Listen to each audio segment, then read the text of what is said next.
Alrighty, gang. Here's to nights that turn into mornings and friends that turn into family. Cheers!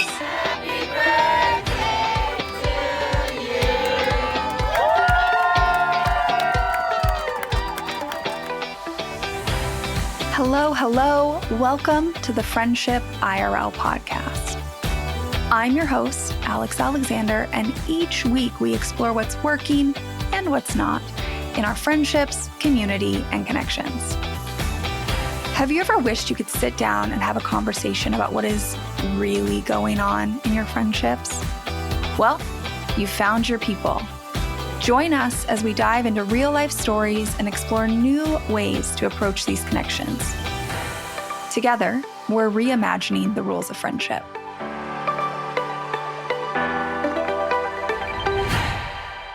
We all know I talk to a lot of people about their friendships, and I have this thing where I really firmly believe that once I kind of tell people my take on friendship, this idea that it's different for everyone and there's no right way to do it, and that a lot of people are struggling with friendship in one way or another on some level, I swear the floodgates open. Like, people are desperate to talk about their friendships.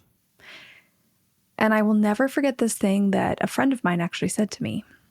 She said, I just always feel like I'm the extra invite. And I think that's one way to describe exactly what we're talking about today, which is this idea of being a fringe friend or a filler friend. That's another term I've heard used for this. And it might be that extra invite, but it might just be that you feel like you're never anybody's closest friend, or you feel like you're just, always on the periphery. You always get invited to the big events, but never the intimate gatherings. If the dinner's for 4 people, somehow you're always the 5th person. And I get why that can feel incredibly frustrating. I do. I would say that I am the fringe friend in some friendship groups that I'm in.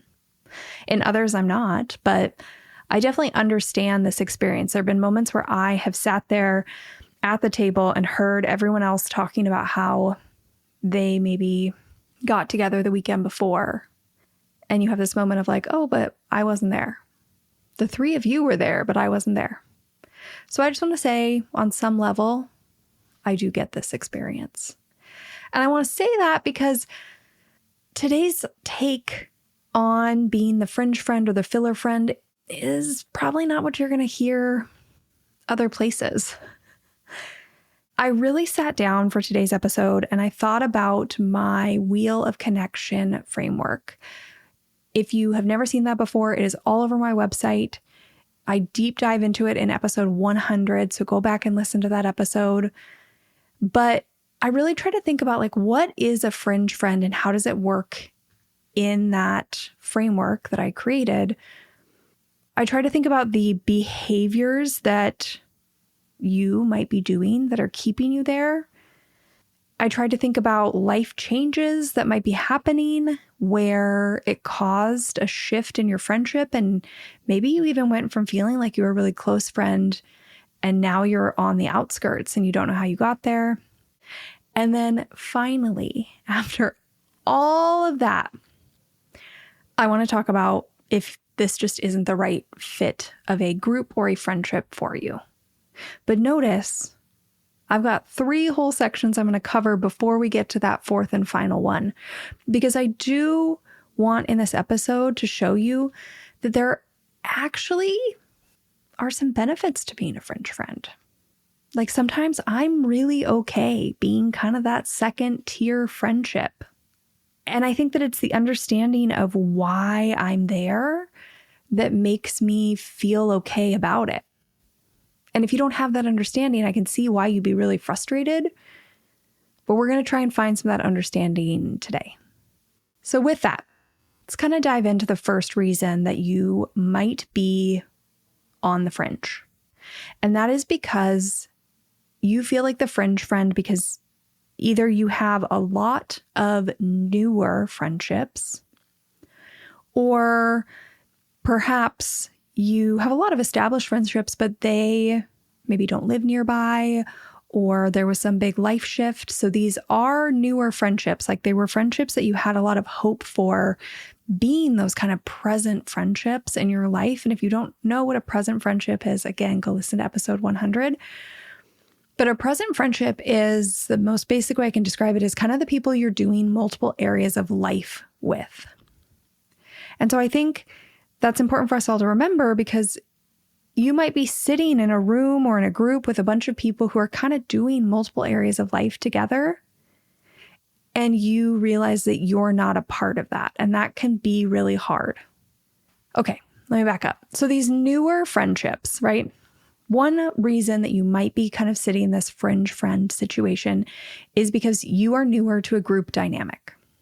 Whether you moved, you got invited by a coworker to this friend gathering, a neighbor, something like that. Maybe you moved to a new neighborhood. There are a million reasons that you could be new to a group dynamic. And if that's the case, you're definitely going to feel like a fringe friend. And you might feel that way for a little while, if I'm being honest with you. Because you have to remember that every group within the group, let's say there's 4 people, that is like person A has a relationship with person B, person A has a relationship with person C, person A has a relationship with person D. And that continues like B to C, B to D, C to D, right? We have so many individual relationships in that dynamic. And they're all going to be various levels of closeness. Like from the outside, you might think that everyone is equally as close. But I don't honestly normally think that's the case in most friendships. If you really get in there into the nitty gritty, there are varying levels, and there's nothing wrong with that. Some people just connect more, maybe about a certain experience in life, or they've been friends longer, so they have different history. An example of this would be if you had a friend that maybe there's a group of 4 people, 2 of those friends have been friends since high school. And so when that person's family comes into town, they invite that friend they've had since high school because they know their parents, they know their siblings, right? They have that history. That's a different level of connection, even if from the outside that group looks like it is like the tightest knit, equal friendship. That may not be the case. But I can understand how when you sit in this room with these 4 people, you really feel like you're the fringe friend. Now, I know that it's hard not to compare. I get it. But my suggestion in this situation would be to actually just really try and understand how you connect with each person in the group. What shared interests do you have? What shared experiences do you have? Are you in the same seasons of life? Did you grow up in the same area of the country or the same town or play the same sports? Find those common grounds with each person and spend your energy trying to develop a friendship with 1 or 2 of those people. Because when you join a group with 4 people, that is developing 4 new friendships. It's a lot of work. I'm not saying you can't do it equally, but just showing up over and over and over again to the group gathering is not going to get you the level of closeness you want. You're going to have to branch out and try and develop individual friendships with each of these people. Now, another way that you might find that you are a newer friend is something that I call a defined friend. Again, go listen to episode 100. But a defined friend is kind of one of these simpler friendships in our life. They might be someone that we actually have a lot of emotional closeness with, but it's normally just around one area of life, right? A defined friend is someone like a work friend, a gym friend, a neighbor friend. I mean, a family friend could be an example of this. It's somebody and you generally see them in the same place, right? So at work. Now, you might share a lot with them. You might tell them about your weekend and the problems going on with your remodel, whatever it is that you're having issues with in life. Like they may know more about you than work, but they don't experience it with you, right? You come into the office and you tell them about your weekend, about that family vacation, but you're not inviting them on family vacation. So this could be a way that you're feeling like a fringe friend. It actually could just be that you're a defined friend at the moment. And if you go listen to episode 100, I have all sorts of tips on how to be closer, like how to deepen that friendship if it's something you want. But you don't have to. You can also just appreciate that friendship for what it is and really find the value in it. Now, something that happens, I think, to a number of people is you might kind of be a serial collector of defined friends. You might have all these friends in different areas of your life. You might have your school friends and your work friends and your neighbors and your your bird watching friends, I don't know, your running group friends, but you don't really mix them or invite them out of those areas of life. And if that's what you're doing, you're going to feel like the fringe friend. I'm just saying, especially like, let's say there's a running group and you've kind of gotten close with a few people in that group, but they aren't really inviting you to things outside of that group. It could be because you're just kind of stuck in this defined friendship and they don't quite feel comfortable inviting you to things that aren't related to the running group yet. And that's not to say they won't ever, but you might have to take a leap, have a little courage, and initiate starting to do things outside the running group where you're all comfortable spending time together. Now, another thing that might happen when you are kind of stuck in this newer friendship category is this idea of kind of an event hierarchy, right? You are invited to people's bigger events, but you're not necessarily invited to their intimate gatherings. I know you want to be invited to the intimate gatherings, but what I would tell you here is you might have to initiate. You might have to be the one that plans an intimate gathering and invites people. Because at the end of the day, we all have kind of those closest people that we think about inviting over, or it might be that this friend doesn't even know because you're a newer friend that you, let's say, have an interest in movies and you would be willing to go to their movie group. You've never really talked about it. They don't know. So they don't think about you. And I know that's hard to hear, but part of that is just talking more and sharing that you'd love to be invited and that you have an interest in that. So when it comes to throwing a bigger gathering, they might think of you because they're really thinking broadly about all the people they might want to invite to their 4th of July party, for example. But if they're just hosting a couple of couples together or a game night, they may not know if you even really like games, if you're one of those newer friends. That's just an opportunity for you to voice the areas and the ways you'd like to hang out. And again, I would really, really suggest if that's where you find yourself stuck, plan something and make an invite. Everybody loves to be invited. So take the initiative and start hosting the types of gatherings that you wish you were invited to. Now, if you find yourself stuck on the periphery in a fringe friendship in some other way that's like a newer friendship, reach out. I want to hear about your scenario if you don't feel like it was covered here. I tried to think of as many scenarios as I could, but there's definitely no way I can cover every single one in this episode. So I want to hear about it if you feel like there is another way that you're stuck on the periphery. Now, the next thing I want to talk about is being a fringe friend because you're keeping yourself there. So check in with yourself on this.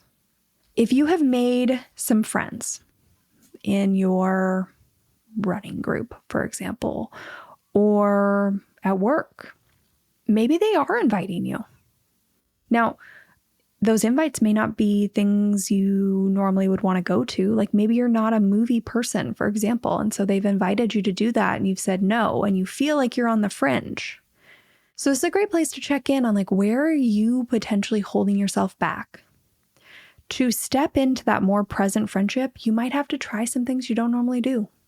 You might have to initiate the types of connection that you want. That's what I was just talking about with the making the invites piece. You might have to go to a group gathering that you were invited to and actually be really intentional about focusing on, let's say, one person that you feel like you connect with. And I say that one because I think a lot of times what happens is people get invited to like a big group thing and they almost spread themselves too thin, if you know what I mean. Like maybe you're at this party for 2-3 hours and you're trying to get around and like talk to every single person that's there, but you're not really getting any depth, right? You're just hopping around talking about the weather or your job or what are your plans this weekend? Just a lot of small talk. And you're not actually getting into any combos where you're learning about that person, what their interests are, what common activities you might both want to go to. You know, if you ask somebody, like, what's been the most exciting thing that's happened to you recently? They might tell you about how they won a chess competition. And then suddenly you're saying, hey, you know, I've always wanted to learn chess. And now you found a way to connect with that person. So if you are, again, at this bigger party and you're kind of just hopping around, consider being really intentional about trying to have longer conversations with 1 or 2 people. And that might mean that all you do is say hello and goodbye to some of the other people that are there. And that's okay. You don't need to spread yourself thin at every single gathering. Now, another way you might be holding yourself back, I kind of mentioned this earlier, but this idea of like mismatched interests. If you have connected with a group of people or a singular friend, and there's something about them that really drew you in initially, and then you get in there and you find out that these people, I don't know, really love to go clubbing. They love to go clubbing and that's not your thing, but that's how they all hang out. You know, maybe this is a gym friend and they invited you to a gathering at their house and they're inviting you to something else, but it's going to go dancing at 1 a.m. because I'm just saying that because I'd really have to be putting myself out there to go dancing at 1 a.m. at this point. So there might be some sort of a mismatch there where like you align on a certain interest, right? Like gym friends, I think is what I said, but you don't align on other interests. And I think that can be hard. You have a choice here. Like, do you lean in and try something new? Do you go dancing? I don't know. Maybe you have fun. Maybe it's not what you do all the time, but maybe a couple times a year you do go with them. Or do you continue to just say no? And that's great and that's fine. Have those boundaries, make your choices, but you have to recognize that that's what's happening here. And it's not them trying to exclude you. It's just that there's a mismatch in the interests that you have. The final thing I wrote down here for ways that you might be holding yourself back is comparison. This is kind of a two-parter because I think there are 2 comparison traps you can get yourself caught in. The first one is being really focused on kind of your overall friendship lack, right? Scarcity mindset overall. If you're going to a party and all these people seem to know each other and feel really connected, and that's something you'd like in your life, but you feel like you're on the fringe, you might spend that entire gathering feeling this sense of scarcity about the fact that you don't have this friend community that you wish you had. And if that's the case, you may be not very present in the conversations you're having with people. You might be isolating yourself in the corner by the drink table all night and not actually really talking to anyone. The other way you might be comparing yourself is just sitting there realizing that everyone else feels closer than you do. Maybe you've been hanging out with this group for a while, 6 months, a year, I don't know. And other people just feel really close and you don't feel like you have developed that with anyone.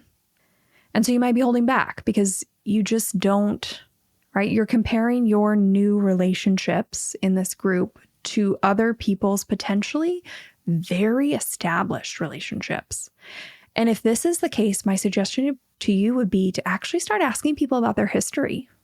You know, how did you 2 meet? How long have you been friends? Because what you might come to find is you're comparing yourself and feeling like you're on the fringe, but these other people have known each other for a decade, 2 decades. There's a lot of history there.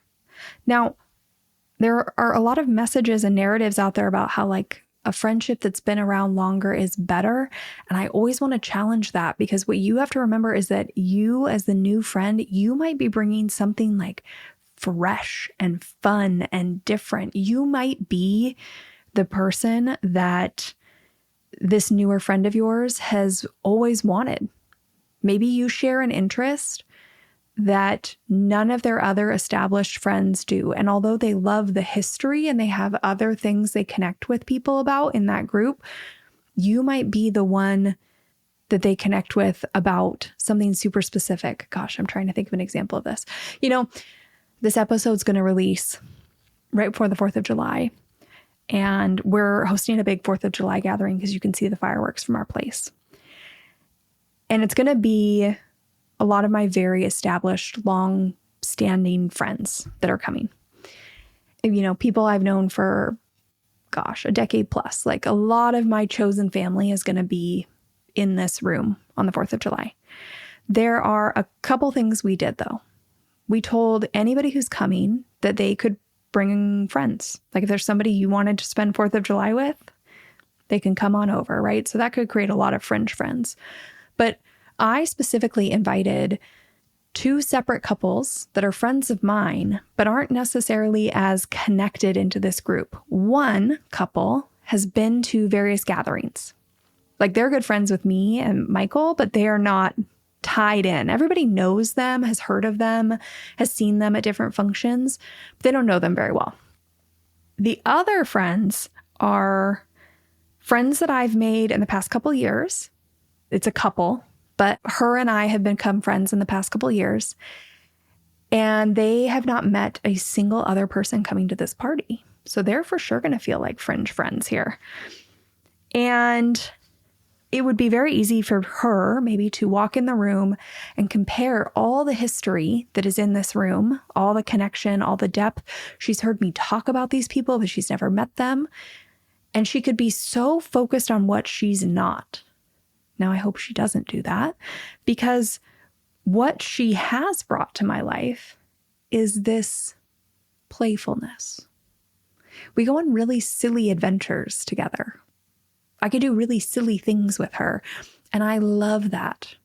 And that's something I was really looking for in friendships in recent years.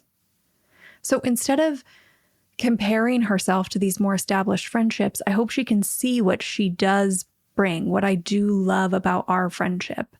And that's on me a little bit to tell her. That's also on us to just communicate about that. But I'm just telling you that story because, gosh, can that feel overwhelming to feel like the fringe friend, to feel like the extra invite?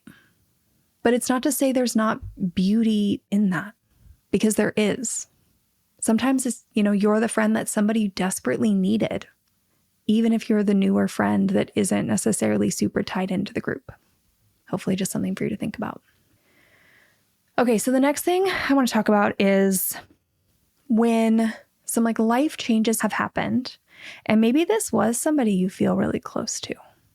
Like, you might have been present friends with this person for a really long time, historic friends. Again, go listen to episode 100 to understand those terms better. And now something has changed. So this could be a move. It could be a career change. It could be a big lifestyle change, like becoming a new parent.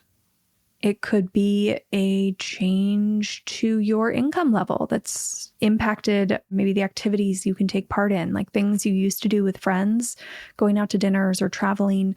You don't have the budget for that anymore.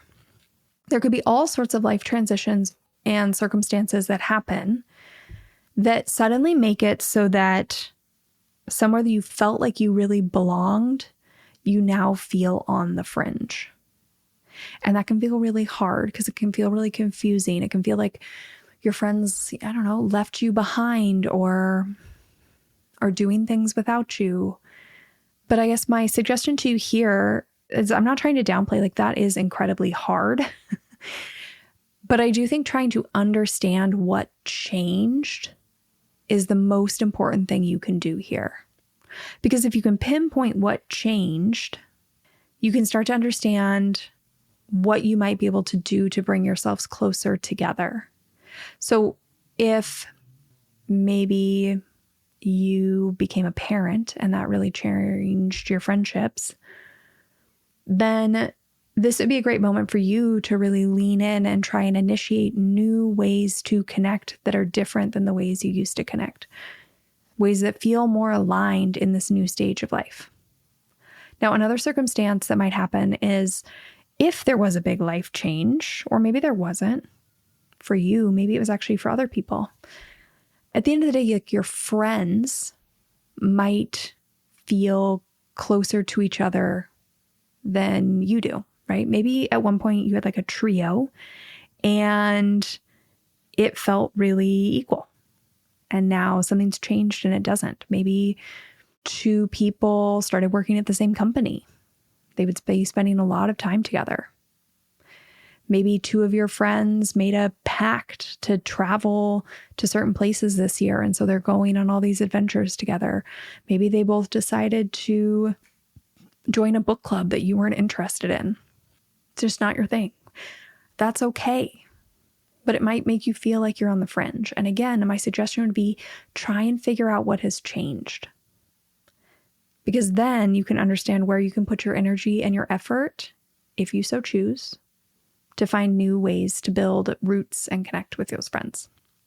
So as you can see, we have spent a lot of time. We've spent a lot of time talking about different dynamics and situations where you might be the fringe friend, but I would say you're not down and out. Like you're not being excluded. There's either been a change, you are kind of holding yourself back in these friendships, or maybe it's just a newer friendship.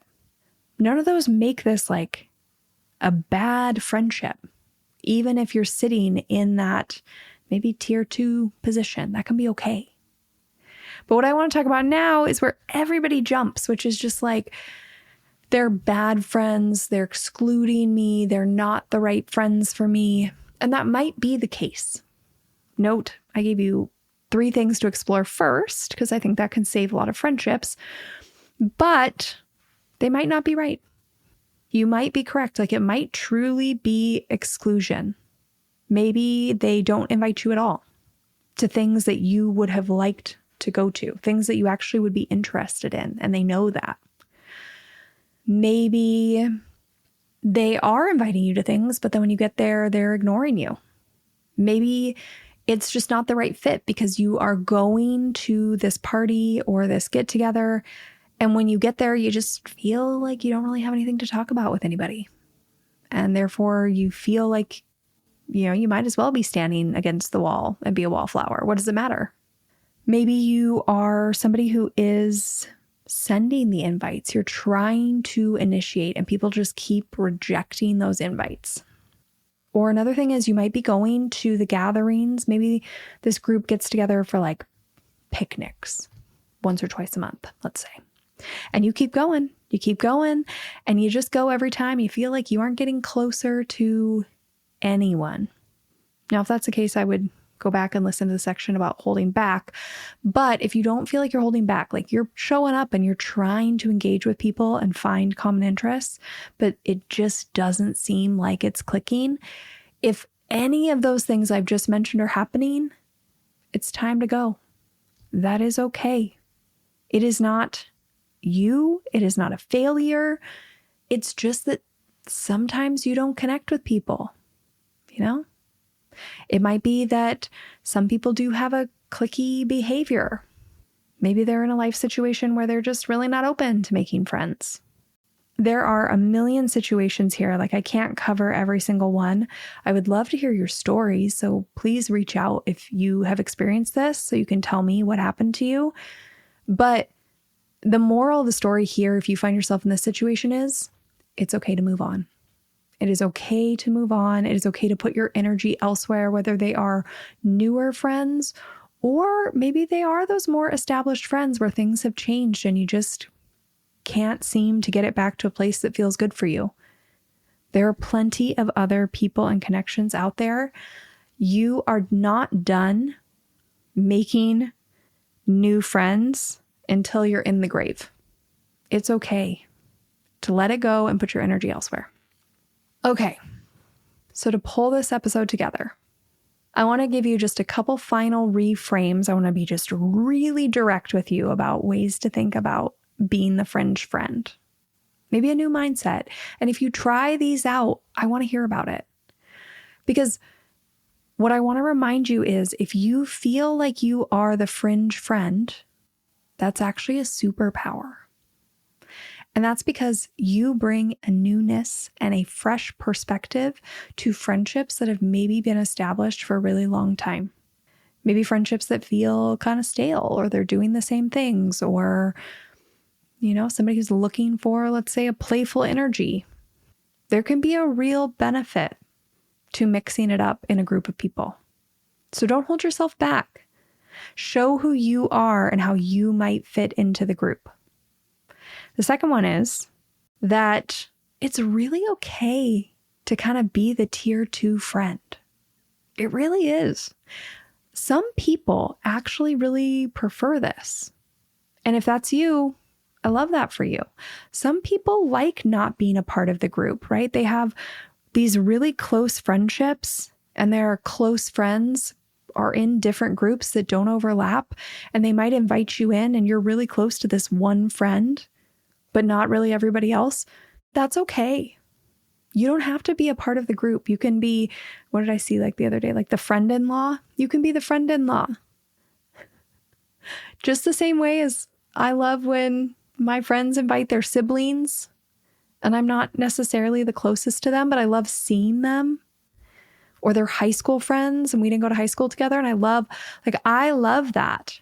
So you can be okay with being that person.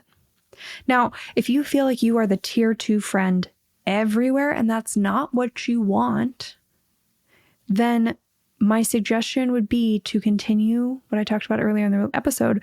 Continue to focus, instead of like befriending the group, really focus on your individual friendships within the group.